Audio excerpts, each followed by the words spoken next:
Happy happy Christmas అంటే okay, మంచి మంచి క్రిస్మస్ అని. మేరీ మేరీ క్రిస్మస్ అంటే ఏంటిది? ఎవరికైనా తెలుసా? నాకు తెలియదు నిజంగా.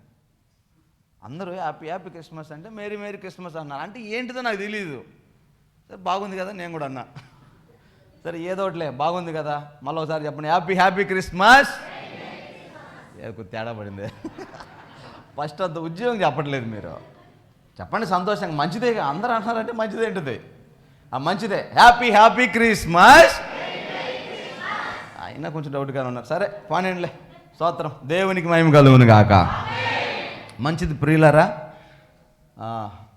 ఆయన దినములు పొడిగించబడతా ఉన్నప్పుడు, ఆయన దయ అధికమవుతా ఉన్నప్పుడు ఇలాంటి సంవత్సరాలు మన జీవితంలో పొడిగించబడతాయి. ఆమేన్. ఎందుకంటే ఆయన ఒక క్షణం అంతరంగంలో ఒకవేళ విసిగినా కోప్పడినా వెంటనే ఆయన ప్రత్యక్షమవుతాడు. ఆ మరుక్షణం ఇక భూమి మీద ఏముండదు. ఈ మధ్యకాలంలో మనం ధ్యానించిన ప్రకటన గ్రంథంలో మనకు తెలుస్తుంది. సంఘం వెళ్ళిపోతే ఇంకేముంటుంది? సమాధానం ఉండదు, ప్రశాంతత ఉండదు. కాబట్టి ఆయన కనికరము దయ వలన సంవత్సరాలు పొడిగించబడుతున్నాయి. దేవునికి మహిమ కలుగును గాక. చాలామందికి ఓ మాట తెలుసా?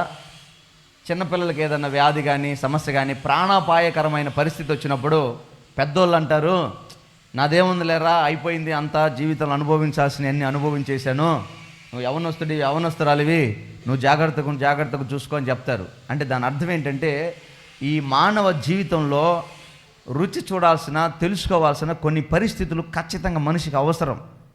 మేలని చెప్పాలి ఒక మాటలో. అందుకని వాళ్ళు మనల్ని ఎక్స్క్యూజ్ చేస్తారు, యవనస్తుల్ని, పెద్దవాళ్ళు. దేవుడు కూడా మనిషికి అలాంటి ఆఫర్ ఇచ్చునుగాక. దేవుడు కూడా ఆ అవకాశం మనందరికీ ఇవ్వాలి, మన పిల్లలకు కూడా ఇవ్వాలి. యేసునామములో. అంటే భయం ఒకటే, రోజులు గడిచే కొద్దీ ఆత్మీయతలో ఎదిగితే సూపరం. ఆశీర్వాదం, లోక సంబంధమైన ఆశీర్వాదం ఎక్కువై దేవుని ఆధ్యాత్మిక జీవితం తక్కువైతే ప్రమాదం. అందుకనే తప్ప ఇంకొద్ది రోజులుంటే సంతోషంగా కలిసిమెలిసి ఉంటాం. ఎందుకని అంటే పైకి వెళ్ళిన తర్వాత ఇంకా ఆ జడ్జిమెంట్ ఎలాగుంటుందో మనకు తెలియదు. ఆ మన ఊహకు అందదు. అది భయంకరం.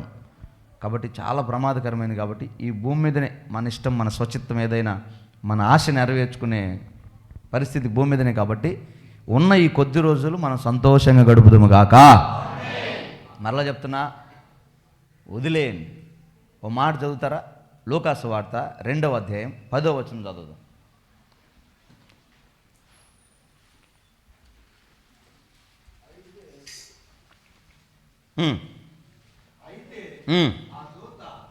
దూత భయపడకుడి,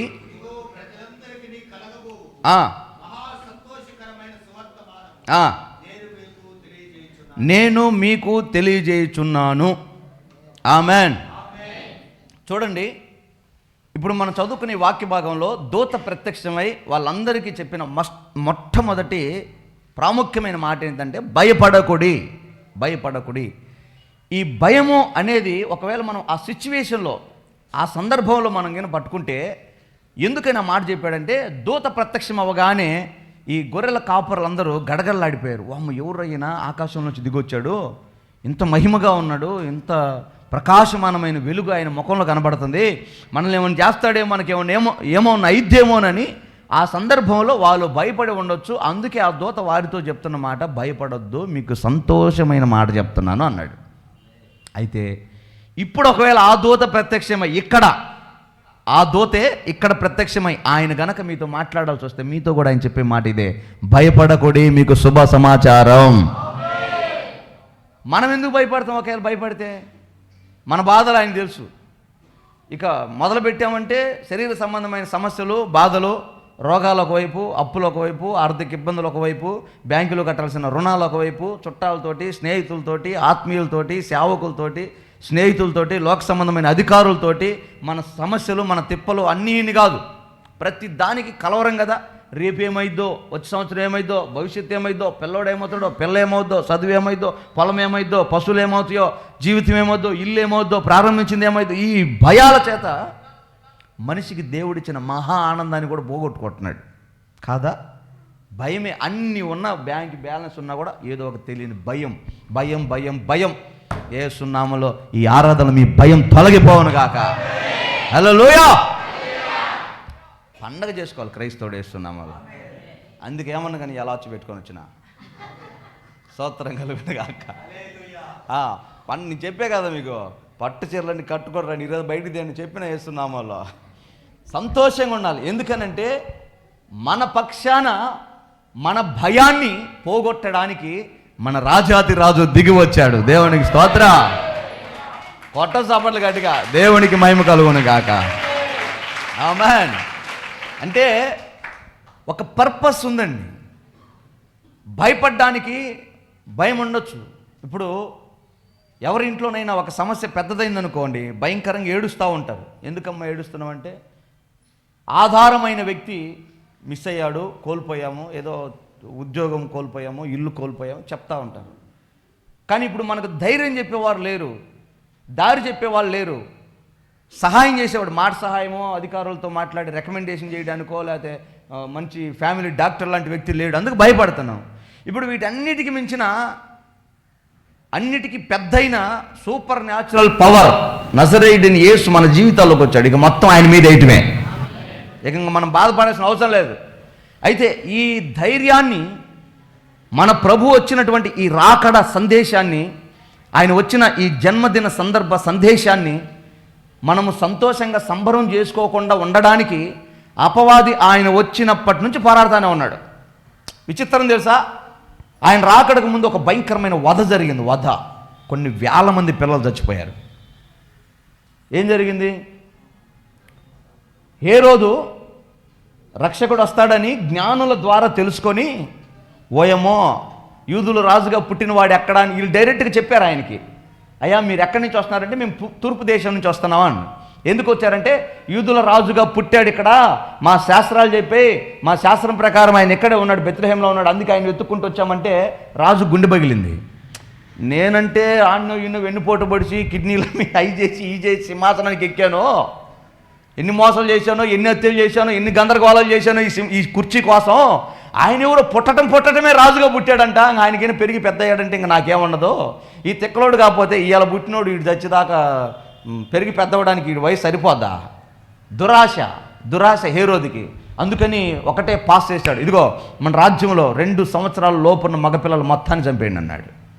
అంటే ఆ లొస్సరికి కొంత టైం పట్టింది. యూదుల లొస్సరికి ఈ పరిస్థితి ఎట్లా ఉంటే చంపేయండి అన్న వధ జరిగింది. అయితే ఆ భయంకరమైన వధలో యేసయ్య తప్పించుకోగలిగాడు. దేవునికి స్తోత్రం. దీని వెనకాల సారాంశం ఏంటి తెలుసా? వాడి సింహాసనం కోసమని వాడు అనుకుంటున్నాడు. దేవుని పిల్లలుగా మన ధైర్యం, మన ఆరోగ్యం, మన సమాధానం, మన క్షేమం, మన ఆధారం మీకు తెలుసా? భయంకరమైన కరుడు కట్టిన కరువులో కూడా దేవుని బట్టి ధైర్యంగా బతికే విశ్వాసం నేను చూశా. ఆమేన్. ఏందవా, ఏంది నీ ధైర్యం ఏందవా అంటే, నా ప్రభు అయ్యాను గుండెలు కొడుతున్నావా? ఇక ఆ మీసాలు తొడొక్కటే కొట్ల. నా దేవుడు ఉందయ్యా, నాకేం భయమయ్యా. ఏది? ఒక వాగమ్మటి ఒక గుడిసేసుకొని ఒక పట్టా కట్టుకొని పొద్దున్న లేస్తే ఆ వాగులో ఉన్న నీటి పాములన్నీ ఆ ఇంట్లో తిరుగుతుంటాయి. వాటితో పాటు సహజీవనం ఆమెకి, ముసలిదానికి మంచి చెడు లేరు, ఒక బబ్బు నీళ్ళు ఇచ్చి దిక్కు లేదు ఆ ముసలిదానికి. ఆ ముసలి అంటది, రా నీకు ఏదన్నా ప్రభుత్వ అధికారులతో చెప్పి లేకపోతే మా ఊరు సర్పంచ్తో చెప్పి నీకు ఏదైనా స్థలం ఇప్పిస్తున్నారు, రేగులు ఇప్పిస్తారా? నాకు అవసరం లేదయ్యా, నా ప్రభు ఉన్నాడయ్యా. అలాంటి ధైర్యాన్ని చంపాలని సాతానుగాడు ఆ రోజే కంకణం కట్టుకున్నాడు. మన ధైర్యం ఆయన, మన సమాధానం ఆయన, మన గురి, మన దిక్చూచి, మన మార్గదర్శి మన ప్రభు అయిన యేసు. ఆయన్ని చంపేస్తే ఇక మరలా మనం దిక్కులోని వాళ్ళం అవుతామని, మరలా సాతానుగాడి చెంతకు చేరతామని సాతానుగాడు ఆ రోజే ప్రణాళిక వేశాడు. కానీ వాడిని చంపలేకపోయాడు. మొత్తానికి ఆయన పెరిగాడు, పెద్ద అయ్యాడు, ఆయన నెరవేర్చాల్సినటువంటి సంకల్పాన్ని నెరవేర్చాడు, జరిగిపోయింది. ఇప్పుడు కూడా వాడి ప్రయత్నం ఆపట్ల. మీరు గమనిస్తున్నారా? ఒకడు వస్తాడు, ఇదిగో యేసు ప్రభు 25వ తారీఖున పుట్టాడని నువ్వు ఎట్ట చెబుతావు, యాడుంది చూపి అంటాడు. మీరు వినలేదా ఈ మాట? విన్నారు కదా? మరి మీకు డౌట్ రావాలి కదా, యాడుండో చూపి. ఇప్పుడు నీకు ఇంతకు పుట్టాడంటావా పుట్టలేదంటావా? పుట్టాడు కదా, మరి ఎప్పుడు పుడితే నీకేంది? 25 కాకపోతే 24, లేకపోతే 26, 30, లేకపోతే 18, అవన్నీ కాకపోతే జనవరి అనుకో, ఇంతకు పుట్టాడు కదా. నీకేం సమస్య అంటే మన విశ్వాసాన్ని వాడు తుంచేసి మన నిరీక్షణ, మన ఆశ, మన ధైర్యానికి కారణమైన యేసునే వాడు ప్రశ్న మార్కు చేస్తే మనలో మరలా కోల్పోయిన భయం మొదటికి వస్తుంది, మరలా మనం భయంతో బతకాల్సి వస్తుంది. అందుకని సాతాను గడి ఏదో విధంగా మన జీవనానికి ఆధారమైన మన దేవుణ్ణి తక్కువ చేయాలని వాడి ప్రయత్నం. ఈరోజు చెప్తున్నా, గుర్తుపెట్టుకో, చరిత్ర అనేది ఒకటి ఉంటుంది. చరిత్ర అనేది నిజం, చరిత్ర సత్యం, ఇతిహాసం అబద్ధం, పురాణం అబద్ధం, కథ అబద్ధం, కవి రాసినటువంటి రాత అబద్ధం, కానీ చరిత్ర నిజం, చరిత్ర సత్యం. ఆ చరిత్రకు ఆధారం ఈరోజు మనం పట్టుకున్న క్యాలెండర్. హల్లెలూయా. ఈరోజు మనం క్యాలెండర్ మీద చేయబెట్టి ఈరోజు డేట్ ఇది, పోయిన డేట్ ఇది, చనిపోయిన డేట్ ఇది, పుట్టిన డేట్ ఇది అని చెప్తున్నామంటే ఆ క్యాలెండర్కి కారణం చెప్తా వినండి. ఇప్పుడు 2000 సంవత్సరాలకు ముందు, 2000 సంవత్సరాలకు తర్వాత చరిత్ర ఇది. భూమి అంతా, భూమి పుట్టింది మొదలుకొని పెద్దోళ్ళు, సైంటిస్టులు ఈ కాలాన్ని రెండుగా చేశారు. 2000 సంవత్సరాలకు ముందు, 2000 సంవత్సరాలకు తర్వాత. దానికి పెట్టిన పేరు క్రీస్తుకు పూర్వము, క్రీస్తుకు శకము. ఎప్పటి నుంచి క్రీస్తుకు పూర్వమైంది, ఎప్పటి నుంచి క్రీస్తుకు శకమైందంటే, యేసు ప్రభు మగ్దలేని మరియా, ఆ మరియా, యేసోపుకు ప్రదానం చేయబడిన మరియా యేసు ప్రభుని గర్భం ధరించిన తర్వాత ఆవిడ జనాభా లెక్కల కోసం బెత్లెహేమ్కి వెళ్ళింది. బెత్లెహేమ్కి వెళ్తే అక్కడ పరిస్థితులు మీకు తెలుసు. అందరూ ఎటు చెదిరిపోయిన వాళ్ళు అందరూ వచ్చారు. పొగాకు పనులకు పోయిన వాళ్ళు, బేల్దారుల పనులకు పోయిన వాళ్ళు, దేశాలు పోయిన వాళ్ళు మొత్తం తిరిగి వచ్చారు. మొత్తం తిరిగి వచ్చేసరికి ఉండడానికి ఇల్లు లేదుగా, స్థలం లేదు కదా. అందుకని ఆ ఊర్లో అప్పటికి కొన్ని సత్రాలు ఉంటాయి. ఈ మధ్యకాలంలో కరువు అయినాయి, కానీ ఇంతకుముందు కాలంలో సత్రాలు ఉండేవి ఊర్లో. ఆ సత్రాల్లో ఉన్నారు, అందరు తలదాచుకుంటున్నారు ఏదో జనాభా లెక్కలు రాపించుకొని వెళ్ళిపోవడానికి. అప్పటికే మరి ఆ నిండు శూలాలు, అంటే ప్రసవ దినాలు, డెలివరీ టైం దగ్గర పడింది. ఆ టైంలో సత్రంలోకి వెళ్తే ఆమె గర్భవతి అని కూడా వాళ్ళు చూడకుండా ఆమెను నిరాకరించారు.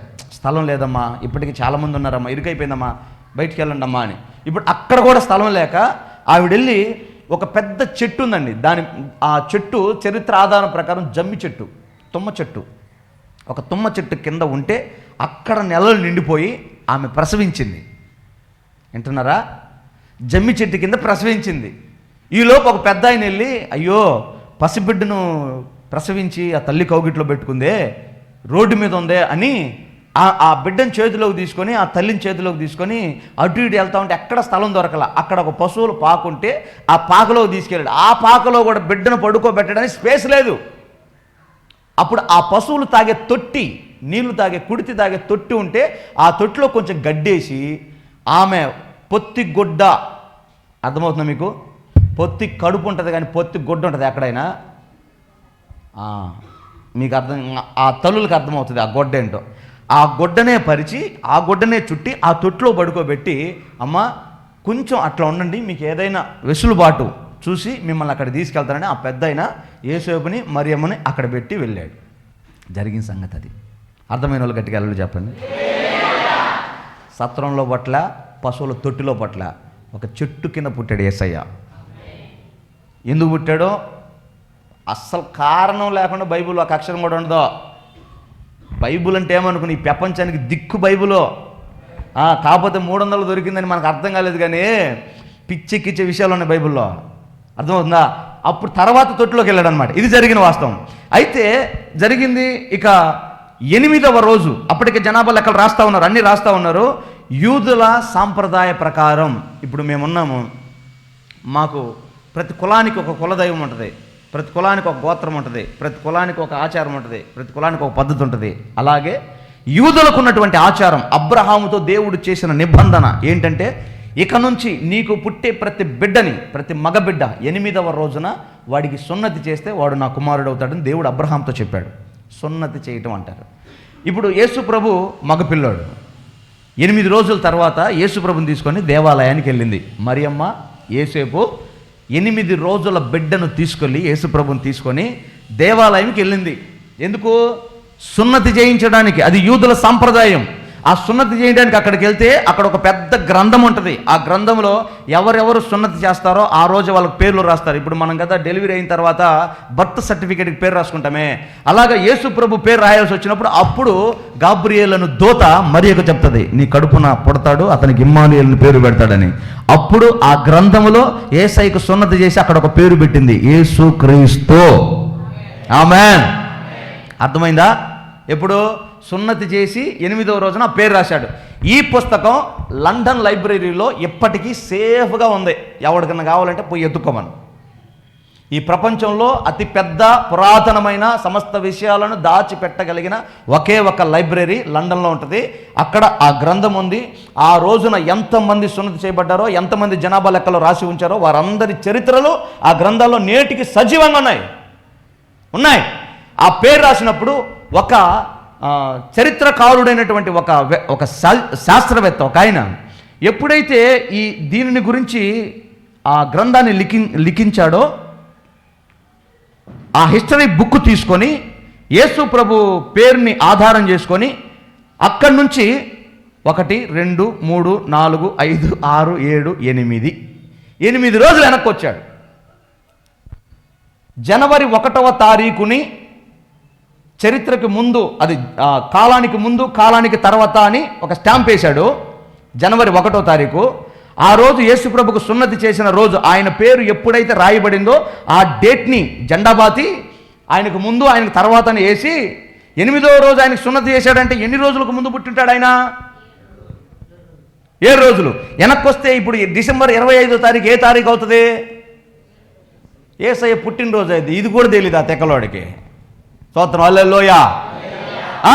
ఇప్పుడు యేసు ప్రభు ఉన్నాడని చరిత్ర ఉంది. ఈ రోజు ప్రపంచ దేశాల్లో ప్రతి విమానం, ప్రతి దేశం నుంచి రోజుకు ఒక విమానం యెరూషలేముకి వెళ్తుంది. ఎందుకో తెలుసా?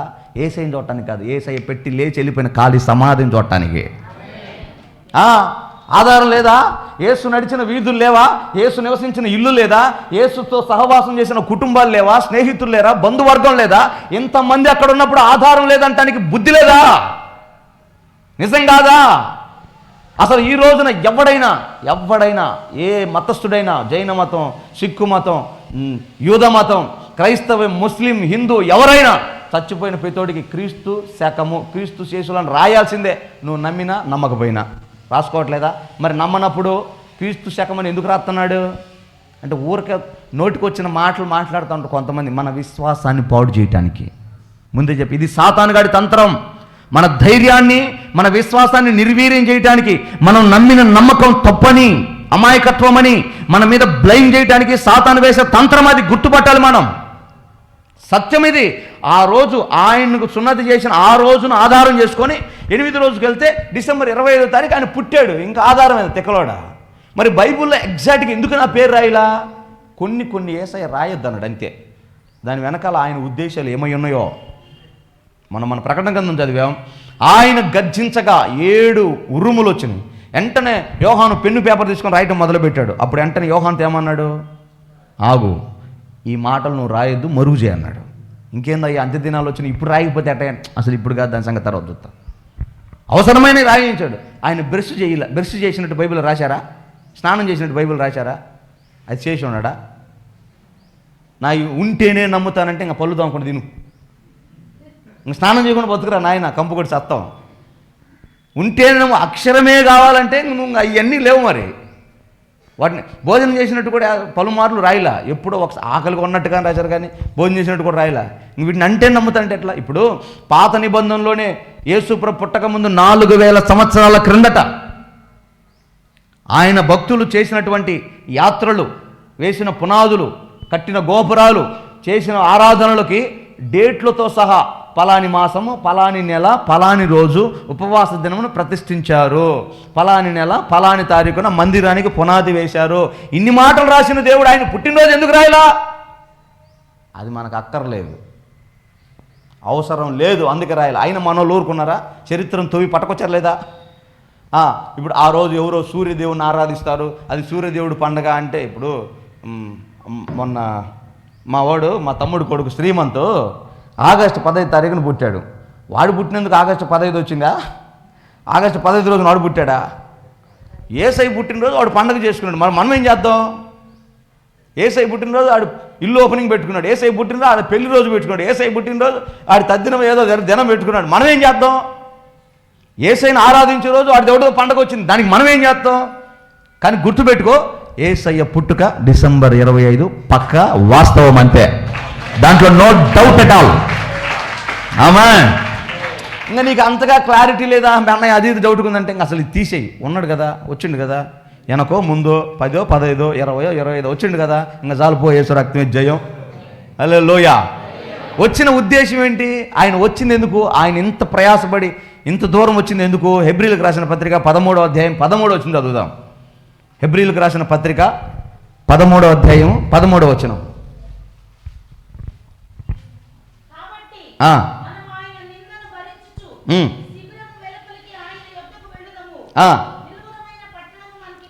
కాబట్టి మనము ఆయన నిందను భరించుచు శిబిరము వెలుపలకి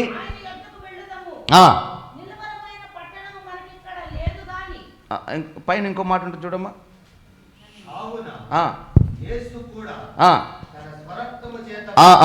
ఆ మాట 12 నుంచి చదువుతుంది చూడండి.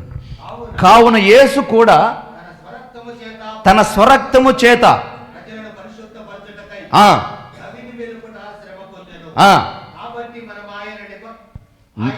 మనం ఆయన నిందను భరించుచు శిబిరము వెలుపలకి ఆయన వద్దకు వెళ్ళుదుము. నిలువరమైన పట్టణం మనకి ఇక్కడ లేదు.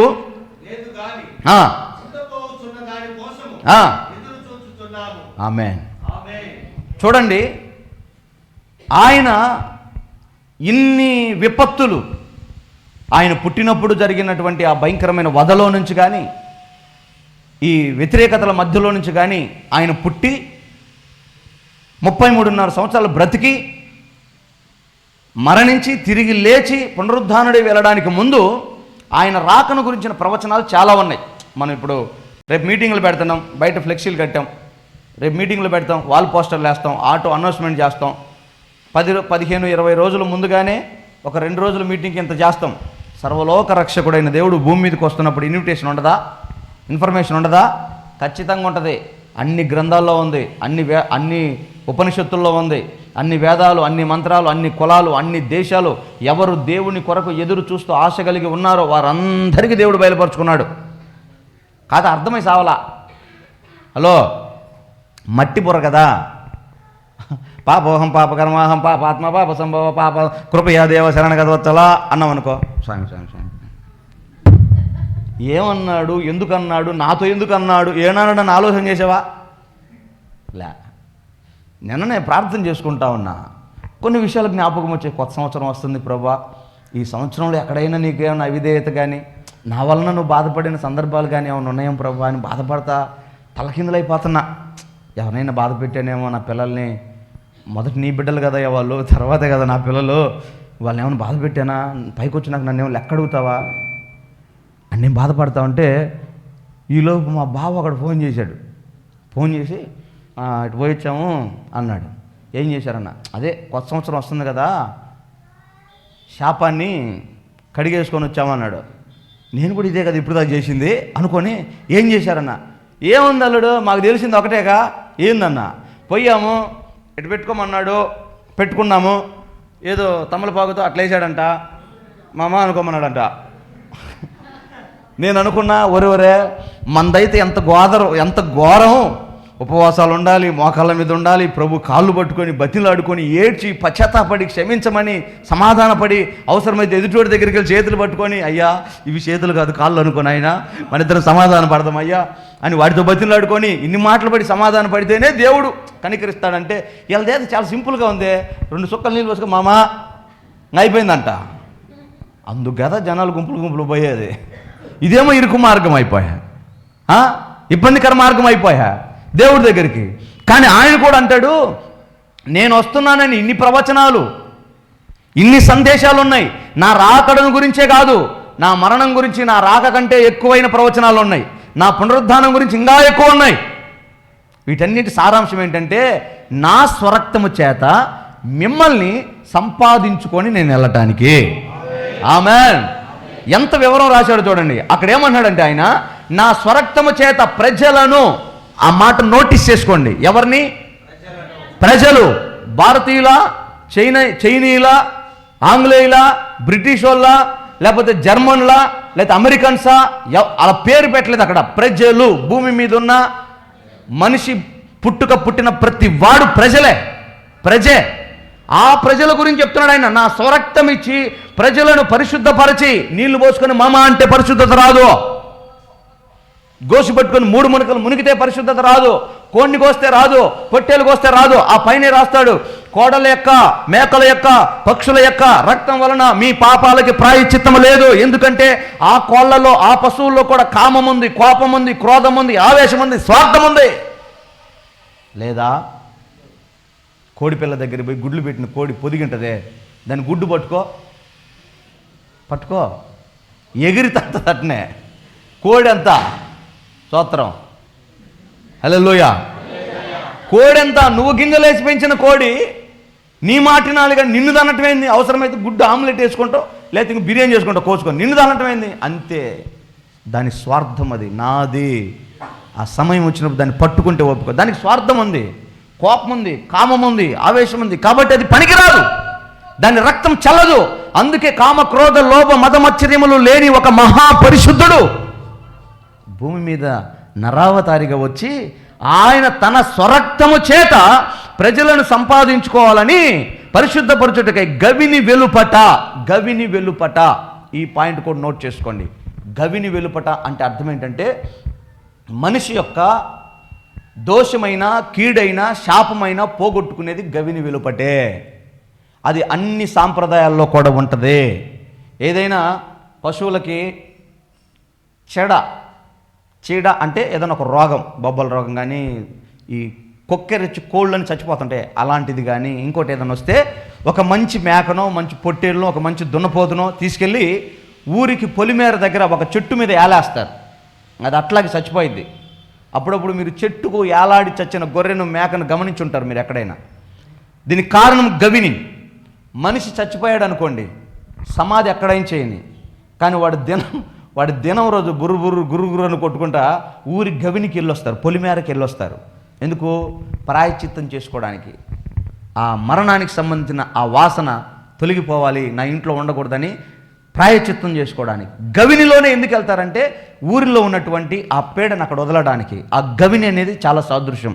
ధర్మశాస్త్రంలో కూడా బలిచ్చినటువంటి ఆ బలి పశువు యొక్క బూడిద ప్రధాన యాజకుడు కొండలో తీసుకొని ఆ బూడిదను గవిని వెలుపలికి వెళ్ళి ఆ గాలిలో అలాగ దాన్ని వదిలేయాలి. ఆ బూడిద ఒక చోట ఉండకూడదు, ఎందుకంటే దాని ఆనవాలు కూడా కనపడదు. బలి అంటే అది బలిచ్చింది మేక, పొట్టేలా, ఆవా, పావురమా తెలియకూడదు, అది బూడిదవ్వాలి. బూడిదైనాక అన్నీ ఒకటే. మరలా ఒకవేళ ఎవడైనా వచ్చి అది నా పశువు బూడిదే కదా అంటాడేమోనని ఆ బూడిదను కూడా తీసుకెళ్ళి ఊరి గవిని వెలుపట గాలికి వదిలేస్తే అది ఇక గాలిలో కలిసిపోద్ది, ఇక దాని ఆనవాళ్ళు ఉండవు. పాపము అనేది దేవుడు జ్ఞాపకం చేసుకోకుండా ఉండడానికి అది ఒక శాస్త్రం, ధర్మశాస్త్ర నియమం. అలాగన దేవుడు మన కొరకు ఆయన దిగివచ్చి ప్రాయశ్చిత్తమై మన పాపాల నిమిత్తమై గవిని వెలుపల ప్రాయశ్చిత్తం చేసుకున్నాడు. దేవునికి స్తోత్ర, హల్లెలూయా. ఎందుకనయ్యా నువ్వు ఆయన వెలుపట, గవిని వెలుపట శ్రమ పొందావంటే 14వ వచనంలో ఆయన చెప్తాడు చూడు, నిలువరమైన పట్టణము మనకిక్కడ లేదు గాని ఉండబోచున్న దాని కోసము ఎదురు చూచుచున్నాము, కాబట్టి ఆయన ద్వారా మనము దేవుడికి ఎల్లప్పుడూ స్తుతి చెల్లించుదుము గాక. దేవునికి మహిమ కలుగును గాక. హలో, యేసయ్య వచ్చింది ఎందుకంటే ఆయన బిల్డప్ చూపించుకోవడానికి కాదు. నేను దేవుణ్ణి, నా బలం ఇది, నా శక్తి ఇది, నేను పట్టుకుంటే సచ్చినోడు లేచాడు, నేను చెప్తే సముద్రం ఆగింది అని ఆయన ఘనతను నీకు ఎక్స్పోజ్ చేయడానికి కాదు. నిన్ను ఈ మట్టి దేహంలో నుంచి మహిమ దేహంలోనికి ప్రమోషన్ ఇవ్వడానికి ఆయన మన కోసం దిగి వచ్చాడు. అదే క్రిస్మస్. కపలు కొడు గట్టిగా దేవునికి మహిమ కలుగును గాక. హల్లెలూయా. అర్థమైందా? నిలువరమైన పట్టణం మనకిక్కడ లేదు. ఎవరున్నారండి శాశ్వతంగా? మన పితరులు అయితే పట్టణాలు కట్టాడంట, పురాలు కట్టారు, సిటీలు కట్టారు, కానీ ఉన్నారా? ఇప్పుడు మన చంద్రబాబు నాయుడు హైదరాబాద్ సిటీ నేను కట్టాను అన్నాడు, అమరావతిలో స్థలం కొనుక్కున్నాడు, ఉన్నాడా? ఎవరైనా అంతేగా, ఎవరైనా అంతే. దావీదు సియోను పురం కట్టాడు, ఉన్నాడా? ఎవరు లేరు. నిలువరమైన పట్టణం మనకి ఇక్కడ లేదు. నువ్వు ఎంత డూప్లెక్స్ కట్టినా పాత బాయి చెప్పటమే. 100 ఎకరాలు కట్టి మధ్యలో స్విమ్మింగ్ పూల్ పెట్టి కట్టినా ఏం నీది కాదు, ఒక్క ఇటుక కూడా నీతో రాదు, బాయ్. నిలువరమైంది మనకి ఇక్కడ లేదు, నివాసయోగ్యమైంది కాదు, మంది పర్మనెంట్ అనేది లేదు. అంత టెంపరవరీ. అది ఎన్ని సంవత్సరాలు అనేది నీ క్రియల మీద, దేవుని కనికరం మీద బేస్ అయి ఉంటుంది అంతే. మంచోడివి, నీ క్రియలు బాగున్నాయి, దేవుడు నేను కనికరిస్తూ ఉన్నాడు అనుకో, ఆయన దయ కిరీటం అనే ఆయుష్కాలాన్ని నీకు ఇస్తా పోతుంది. నువ్వు మిడిమేళం ఎక్కువైంది అనుకో, నీతో పెద్ద పని లేదనుకో, బ్యాటరీ తీసేస్తా, ఇంక అవసరం లేదు, ఇంక టైం అయిపోయింది, ఇంతకు మించి ఎక్కువ రోజులు ఉన్న ఉపయోగకరంగా లేడని నీ బ్యాటరీ పీకేస్తాడు, నీ గడియారం ఆగిపోతుంది. ఏదైనా ఆయన దయ మీద, మన క్రియల మీదే ఆధారపడి ఉంటుంది తప్ప. అందుకే ప్రసంగి సమస్త విధములైన జ్ఞానం సంపాదించిన ప్రసంగి అంటాడు, నీ ఆయుష్కాలం కంటే ముందుగా నువ్వు ఏలపోతావురా నాయన, నీ క్రియలు దిద్దుకోమంటాడు. హల్లెలూయా. అందుకే నిలువరమైంది మనకి ఇక్కడ లేదు కాబట్టి నిన్ను తీసుకొని వెళ్ళడానికి వచ్చాడు ఆయన. వచ్చాడు, ప్రాణం పెట్టాడు, రక్తం చిందించాడు. నేను పదే పదే చెప్తా, ఒకవేళ యేసు ప్రభు మరణము సాధారణం, యాదృచ్ఛికమైతే ఎన్ని రకాలుగా ఒక మనిషి చచ్చిపోతాడండి. అలా చచ్చిపోవచ్చుగా. కానీ ప్రవచనములో ఏదైతే రాశారో, స్వరక్తము రక్తము రక్తము రక్తము చిందించాలి, ప్రాయశ్చిత్త రక్తము అర్పించాలని ఏమి రాశారో అది యాజ్ ఇట్ ఈజ్ యేసయ్య జీవితంలో నెరవేరింది. చూడండి, ఆఖరి రక్తపు బొట్టు కూడా వదిలేశాడంట మన కొరకు. దేవునికి స్తోత్రం. అర్థం కావాలి మనకి దేవుని నియమము, దేవుని ప్రేమ అర్థం కావాలి. అది ఊరకేదో మనకు జరిగింది, మనం ప్రభువు నమ్ముకున్నాం, మన కులం రా, మన కుల దైవం రా యేసు ప్రభు అనుకుంటే కాదు. యేసు ప్రభు ఎవరికి దేవుడు అంటే, మారు మనసు పొంది బాప్తిసం పొందిన వాళ్ళకే దేవుడు. ఇక్కడ ఎవరైనా బాప్తిసం పొందని వాళ్ళు ఉంటే మీకు యేసయ్యకు సంబంధం లేదు. హల్లెలూయా. యాని పాస్ గారు అంతలా మాట ఉన్నట్టుండే, ఇది సత్యం. నిజంగా చెప్తున్నా, మీరు బాప్తిసం పొందకపోతే అస్సలు అబ్బే లింకు లేదు. మీరు బాప్తిసం పొందిన రోజు లింక్ ఎట్ట తగులుకుంటుంది యేసయ్యకి మీకు. స్తోత్రం. బాప్తిసం లేకపోతే లేదు, ఉందని కూడా మీ భ్రమ, అమాయకత్వం. అసలు పరలోకంలో అడుగుపెట్టే సమస్య, నువ్వు ₹1,00,000 దానికి సంబంధించిన ఆశీర్వాదం భూమి మీదనే ఎత్తాడు దేవుడు నీకు. ఎందుకంటే మరల నువ్వు పరలోకం వచ్చి నేను ₹1,00,000 ఇచ్చిన కదా ప్రభువా అని అడిగితే మళ్ళీ ఆయన దోషి అవుతాడు కదా. అందుకని నువ్వేం చేసినా బాప్తిసం లేకుండా దానికి సంబంధించిన ఆశీర్వాదం అంతా భూమి మీద ఇస్తాడు, కానీ పరలోకం మాత్రం ప్రమోషన్ చేయలేడు.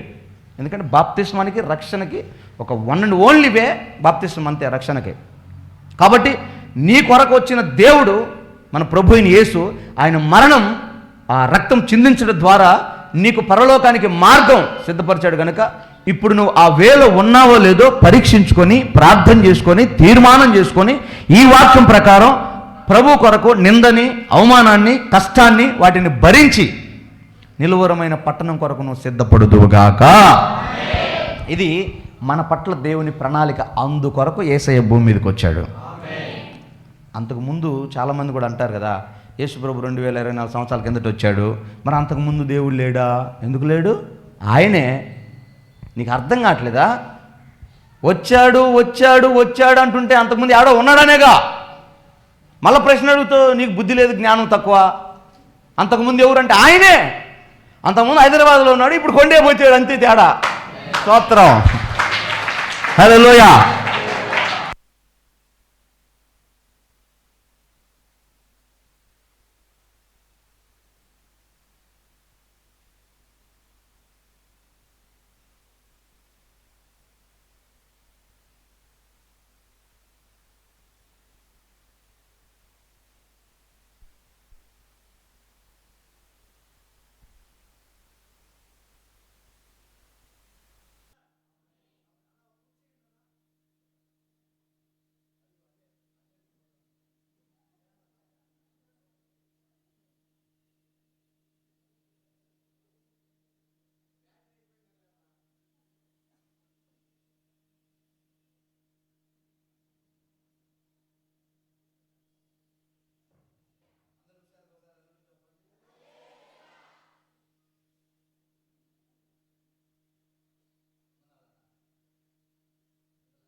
దేవునికి మహిమ కలుగును గాక. ఒకసారి నా వైపు చూడండి. మనకు శిశువు పుట్టెను, కుమారుడు అనుగ్రహించబడెను. కుమారుడు అపుత్రస్య గతిర్నాస్తి అన్న ఒక మాట ఉంది. అంటే దాని అర్థం ఏంటంటే పుత్రుడు లేకపోతే గతి లేదు, కొడుకు లేకపోతే గతి లేదు. నేను 10వ తరగతి తెలుగు నాంటిల్లో విగ్రహ వాక్యాలు, సమాసాలు, సందులు ఇవన్నీ ఉండేవి. వాటిలో విగ్రహ వాక్యం అనే ఒక దాంట్లో అమ్మ ఉంది కదా, మనం చదువుకున్నారు కదా, దాంట్లో కుమారుడు, ఆ పదానికి కుమారుడు అన్న ఓడికి అర్థం ఏంట్రా అని రాస్తే పున్నాము నరకము నుంచి తప్పించువాడు అని రాసి ఉంటుంది అక్కడ. ఇప్పుడు మనం చదువుకున్న ఈ మాటలో అపుత్రస్య గతిర్నాస్తి అంటే అర్థం ఏంటంటే పుత్రుడు లేకపోతే గతి లేదు అని అర్థం. వాస్తవానికి మనోళ్ళు ఏమనుకుంటారంటే కొడుకు లేకపోతే తలకొరి పెట్టేవాళ్ళు లేకపోతే స్వర్గం కలగదేమో, పరలోకం ఉండదేమో, కొడుకు పుట్టకపోతే ఎట్లాగా, పిల్లలు లేకపోతే ఎట్లాగా అని అల్లాడిపోతుంటారు. కానీ ఈ మాట ఎప్పుడు రాశారు? యేసుప్రభు కంటే 600 సంవత్సరాల కంటే ముందు రాశారు ఈ మాట. కొడుకు వస్తేనే, కుమారుడు అనుగ్రహించబడితేనే మనకు మోక్షం కలుగుతుంది, పరలోకం కలుగుతుందని. ఆ కుమారుడు ఎవరు? ఇదిగో ఈ కుమారుడే. దేవునికి స్తోత్రం. ఆ కుమారుడు మనుష్య కుమారుడు, ఆ కుమారుడు దైవ కుమారుడు, ఆ కుమారుడు పొత్తి గుడ్డలతో చుట్టబడిన శిశువు. ఆయన అనుగ్రహించబడితే మనకు మోక్షం. కుమారుడు వచ్చాడు, మన గతి బాగా అయిపోయింది యేసునామములో. ఆయన రాకపోతే మనం అనాథలమే, ఆయన రాకపోతే మనకు రక్షణ లేదు, మన పాపాలకు క్షమాపణ లేదు, పాప విమోచన లేదు. అందుకే ఈరోజు ప్రపంచమంతా యేసుని వెంబడించడానికి, యేసును పట్టుకోవడానికి కారణం ఏంటంటే ఆయన పుత్రుడు, ఆయన కుమారుడు. ఏ కుమారుడు? నరకము తప్పించే కుమారుడు, పాప క్షమాపణ కలుగుజేసే కుమారుడు, మోక్షం ఇచ్చే కుమారుడు. అందుకే పాపానికి ప్రాయశ్చిత్తం అనేది యేసు రక్తములో, యేసు ద్వారా మాత్రమే ఉంది. కాబట్టి నింద, అవమానం. ఇప్పుడు యేసు ప్రభుని మాట్లాడుతుంటే కొడుతున్నారు, హింసిస్తున్నారు, తిడుతున్నారు. వాస్తవానికి మనం గమనించాల్సిన మాట ఏంటంటే ఏ రోజైనా కూటం పెట్టి ఆడపిల్లలతో డ్యాన్సులు వేయించారా? సభల్లో కోటలు పెట్టి వ్యభిచారం గురించి మాట్లాడారా? దొంగతనాలు చేయమని ప్రోత్సహించారా? అల్లాహు అక్బర్ పీకలు కోసుకోమని చెప్పారా? ఉగ్రవాదం నూరిపోసారా? వ్యభిచారం చేయొద్దు, దొంగతనం చేయొద్దు, పాపం చేయొద్దు, తల్లిదండ్రులు సన్మానించండి, నిజాయితీగా ఉండండి, సహోదరులను ప్రేమించండి, మీకు కలిగింది వాళ్ళు ఇవ్వండి, అదే కదా చెప్తున్నారు. అయినా కొడతారు. ఎందుకని? ఇందుకు ఏసే అని నువ్వు అనొద్దు. చాలామందిలో ఆయన ఒకడను సమాధానంగా పోదాం. కాకపోతే విచిత్రం ఏంటి, ఆయన వలనే ఇది సాధ్యమవుతుంది. అది వాళ్ళకి అర్థం కావట్లా. అందుకనమాట క్రిస్మస్ అంటే ఆరాధన అనేది. దేవునికి స్తోత్రం కలుగును గాక. ఆమేన్. కాబట్టి కుమారుడైన యేసు మన కొరకు వచ్చాడు, మన నరకం తప్పించుకున్నాం. అందుకు దేవుడికి మహిమ కలుగును గాక. అయితే ఇక ఈ వాక్య సందేశం నేను ముగిస్తున్నాను. కానీ ఈ సంవత్సరపు క్రిస్మస్ ఆరాధనలో మనం గుర్తుపెట్టుకోవాల్సింది ఏంటంటే అక్కడ కొన్ని విషయాలు మనకు కనబడతాయి. ఈ క్రిస్మస్ జరగటానికి కొన్ని త్యాగాలు కనబడతాయి. వాటిలో మొదటిది మరియా. ఆమె ఒక కన్యక, ఆమె గర్భం వచ్చింది. ఇప్పుడు అన్ని జనులు ఏమనుకుంటారంటే, వాళ్ళ బంధువులు ఏమనుకుంటారంటే, ఈ అమ్మాయికి ఇంకా పెళ్ళే చేయలేదు, ఈ అమ్మాయి ఎందుకు గర్భవతి అయింది? ఈ అమ్మ రాత్రి గబ్రియల్ దూత వచ్చాడు, నాకు గర్భం వస్తుందంట, పరలోకం ఉన్న తండ్రి నా గర్భంలో పెరిగి భూమికి లోక కళ్యాణార్థ నిమిత్తం నా కడుపులోంచి పడతాడంట అన్నారు. సాలే పనికి మాలి నన్ను కథలు చదువుతున్నా మాకు అంటారా? అనరా? లేని అందులో ధర్మశాస్త్రం ప్రకారం యూదులలో ఎవరైనా వివాహం కాకుండా గర్భవతి అయితే రాళ్లతో కొట్టి చంపాలి, మరణశిక్ష రాళ్లతో కొట్టి. ఆ శిక్ష తట్టుకోగలదా? ఇది ఊహించి ఇవన్నీ చేసి ఆ అమ్మాయి అనుకుందే, నా జీవితం ఏమైనా పర్లేదు, లోకానికి లోక రక్షకుడు కావాలి అని త్యాగం చేసింది ఆమె జీవితాన్ని. క్రిస్మస్లో మరియమ్మ త్యాగం ఉంది. ఒకటి, యేసోపు దగ్గరికి వద్దాం. ఒరే యేసోపు, ఆ పిల్ల కడుపు అయితే నీకు సిగ్గు లేదంటరా, పోయి మళ్ళీ దాన్ని తెచ్చుకున్నావు అంటారా అనరా?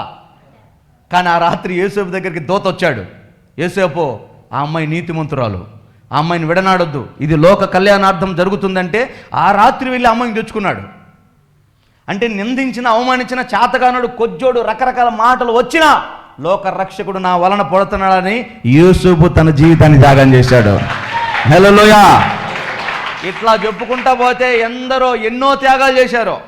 వీటన్నిటికీ మించి మనం ఆరాధిస్తున్న మన ప్రభు పరలోకాన్ని, పరిశుద్ధతని, సింహాసనాన్ని, దూతలని, సువర్ణ వీధుల్ని, మహిమని, దైవత్వాన్ని వదిలి మట్టిలో పుట్టాడు. ఆయన శరీరం మట్టి కదా, ఈ మట్టిలో పుట్టి మనిషిలాగా వచ్చి మనుషుల మధ్యలో 33 సంవత్సరాలు బతికి కొట్టించుకొని, తిట్టించుకొని, అవమానించుకొని, రక్త మాంసాలు కలిగించుకొని మన కొరకు ఎంత తగ్గించుకొని త్యాగమై వెళ్ళిపోయాడు. ఇది గొప్ప త్యాగం, ఇది క్రిస్మస్.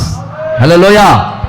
అందుకే ఈ క్రిస్మస్ ద్వారా మనం నేర్చుకోవాల్సింది ఏంటంటే, యేసయ్య జీవితంలో కానీ, మరియమ్మ జీవితంలో కానీ, యేసయ్య జీవితంలో కానీ, జ్ఞానులు అందరి జీవితాల్లో కానీ, వారందరి జీవితంలో మనకు కనబడేది ఒకటే, వాళ్ళకు కలిగిన వాటిని త్యాగం చేశారు దేవుని కోసం. క్రిస్మస్లో మనం చేయాల్సిన త్యాగాలు కొన్ని ఉంటాయి. నీకు నచ్చినవి, నీకు సినిమాలంటే ఇష్టం, సీరియల్ అంటే ఇష్టం. ఒక్కొక్కరికి ఈ అమ్మాయి భర్త నచ్చడు కానీ పక్కింటోడు బో నచ్చుతుంటాడు. ఒక్కొక్కడికి ఈ భార్య నచ్చదు కానీ పక్కింటి అమ్మాయి నచ్చుతుంటుంది. ఇష్టం, తప్పు లేదు నాయన, కాకపోతే త్యాగం చేయను ఆయన. దేవునికి స్తోత్రం. త్యాగం చేయాల్సిందే, ఎందుకంటే ధర్మం. మన శాస్త్రం ఒప్పుకోదు.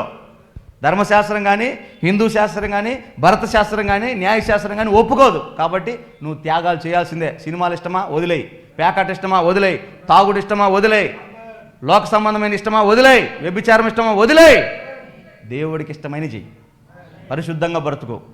అనేకులకు మాదిరిగా త్యాగం చేయటమే. ఈరోజు చూడండి, క్రిస్మస్ రాగానే అందరూ దుప్పట్లు, చీరలు అన్నీ పంచుతూ ఉంటారు. కాబట్టి ఆ త్యాగం మనలో కూడా రావాలి. యేసునామములో ఎంతసేపు మనం సంపాదించుకొని, మనం దాపెట్టుకొని, మనం తింటమే కాదు కానీ పేదోని కనికరించి, లేనోని గుర్తుపట్టి ఆడుకోడు చేయాలి. పంచమన్నాడని చెప్పి ఉన్నోడికే పోయి మాక, నీకు ఉన్నది కాబట్టి నీ విత్తివి, ఆయనకు ఉంది కాబట్టి నీకు ఇచ్చా, ఇంకిద్దరికి వాయిపోయి అంటే సరిపోదు. ఏముంది? పేదోళ్ళని, లేనోళ్ళని, ఆకలిగా ఉన్న వారిని, అవసరతలను మనం కనికరిస్తే అది మనకు ఆశీర్వాదం. ఆమేన్. ఈరోజు మన మధ్యలోకి వచ్చిన అన్న జీవితంలో కూడా ఆ విషయాలు నేను గుర్తుపట్టాను. ఇప్పుడు ప్రార్థన చేసుకున్న తర్వాత ఆయన ఇక్కడికి వస్తాడు. నేను కొన్ని విషయాలు చెప్తాను. అందరు తలలు వంచి కళ్ళు మూసుకొని చిన్న ప్రార్థన చేసుకొని ఆ తర్వాత మన కేక్ కటింగ్ కార్యక్రమంలోకి వెళ్ళిపోదాం. ఆత్మస్వరూపైన దేవుడు, మహిమగల దేవుడు ఎంత తగ్గించుకున్నాడో నీవు కూడా అంతే తగ్గించుకొని దేవుని రాజ్యం కొరకు సిద్ధపడాలని ఒక తీర్మానం చేసుకో. దేవుడు ఈ మధ్యాహ్నం వేళ ఈ క్రిస్మస్ ఆరాధన ప్రతి ఆశీర్వాదాన్ని తలపై ఉంచి నిన్ను మరలా క్షేమంగా నడిపించాలి. ఈ లోక యాత్రలో ఆశ కలిగిన వారు, తీర్మానం చేసుకున్నవారు, వాక్యానికి తల ఉంచిన వారు మీ చేతులు ఆకాశం వైపు చాపని మీ కొరకు నేను ప్రార్థన చేస్తాను. ప్రేమగల తండ్రి, ఘనుడా, పరిశుద్ధుడా, మీకు వందనాలు అయ్యా. మా కొరకు మీరు చేసిన త్యాగం గొప్పది. వేణోళ్లతో స్తుతించినా, ఎంత కొనియాడినా మీ రుణం తీర్చలేం ప్రభా. మా కొరకు ప్రాణ త్యాగమే చేశారు, నలగొట్టుకున్నారు తండ్రి. ఎంత తగ్గించుకున్నారయ్యా. మరొకసారి మీ ప్రేమ చేత, మీ ఆశీర్వాదం చేత మీ పిల్లలు నింపి ఈ లోక యాత్ర ముగించినప్పుడు నిలువరమైన పట్టణం మాకిక్కడ లేదని మీ వాక్యంలో చెప్పారు. యుగ యుగాలు మరణము లేని అయ్యా, వెలగడానికి సూర్యచంద్రులు అక్కర్లేని దేదీప్యమానమైన ఆ రాజ్యంలో మేముండి మరణము లేని ఆ జీవితంలో బ్రతికి యుగ యుగాలు మీతో కూడా ఉండే భాగ్యం మాకు దయచేశారయ్యా. ఆ పరిశుద్ధ రక్తంలో ఇంకా కడగబడిన వారు ఎవరైనా ఉంటే అయ్యా, వారు కూడా కడగబడాలి. కుమారుడిగా మాకు అనుగ్రహించబడ్డావు, మా నరకం తప్పించారు. అందుకు మీకు స్తోత్రాలు చెల్లిస్తూ ప్రతి బిడ్డను దీవించి ఆశీర్వదించమని నజరేయుడైన యేసు శక్తిగల నామంలో ప్రార్థించి అడిగి వేడుకుంటున్నాము తండ్రి. ఆమేన్. దయచేసి కూర్చుందాం.